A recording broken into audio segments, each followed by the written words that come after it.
Question जितने याद है उतने थे। और नेक्स्ट फिर इधर मैथ्स की अगर बात करें तो ग्राफ से बहुत इजी क्वेश्चन था, बहुत ही इजी क्वेश्चन था, जो कि आपकी बार ग्राफ से था।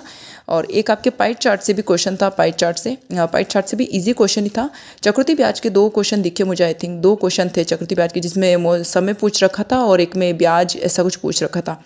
और यहाँ पर घातांक से भी क्वेश्चन आया जो कि सरल था। चतुर्भुज से 2 क्वेश्चन, चतुर्भुज से भी आई थिंक 2 क्वेश्चन समथिंग थे, जिसमें से एक सिंपली एक चतुर्भुज का क्षेत्रफल पूछ रखा था और एक में चतुर्भुज पूरा बना रखा था जिसमें कोई एंगल बताना था और एक जो आपके भिन्न वाली संख्याओं को आरोही क्रम में अरेंज करना था। प्रतिशतता से एक क्वेश्चन था, एक x³ + y³ का सूत्र पूछा था, पाई चार्ट से क्वेश्चन था, एक ये क्वेश्चन था, इसको सॉल्व करना था कि इसका आंसर क्या होगा।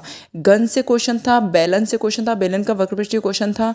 और उसके बाद जितने भी और क्वेश्चन थे वो शिक्षण वीडियो से थे। तो यहाँ पर मैं ये कहना चाहती हूँ कि मोस्ट ऑफ 15 समथिंग क्वेश्चन जो थे वो प्रॉपर अपने सब्जेक्ट के थे, देन अदरवाइज फिर हमारे शिक्षण वीडियो के थे।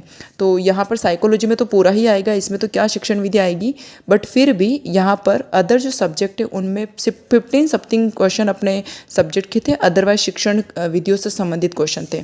फिर अगर आगे चलो तो हिंदी तो बहुत ही नॉर्मल आई थी। हिंदी में तो मैं क्या ही क्वेश्चन डिस्कस करूं, सिंपल क्वेश्चन थे कि जिस तरीके से कि मनुष्य के पर्यायवाची कौन कौन सा है, और एक तरह से मतलब बहुत सारे 4 ऑप्शन दे दिया था, इनमें से किसके अंदर उपसर्ग लग रहा है, उपसर्ग से संबंधित थे, एक लोकोक्ति से संबंधित था, कुछ गद्यांश थे, कुछ वचन से संबंधित थे, वाक्य से संबंधित था।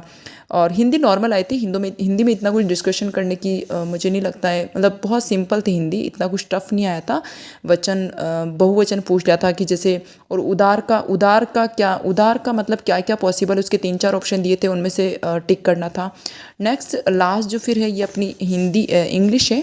इंग्लिश में जैसे स्टोन वर्ड लिखा था, इसका अपन को वो जो नॉर्मली फोनेटिक वर्ड में कन्वर्ट करके लिखना था। एलिग्रेशन से क्या बोलते हैं उसको, एलिग्रेशन से क्वेश्चन थे, राइम से थे, और सब्जेक्ट वर्ब जो था वहाँ से थे, और बाकी अदर टीचिंग मेथड से। तो जितने मुझे याद आए क्वेश्चन उतने मैंने बताने की कोशिश करी है। होप सो आपको ये क्वेश्चन बेनिफिट लगा होगा, आपको क्वेश्चन देखने में अगर दिक्कत आ रही तो। So thank you so much.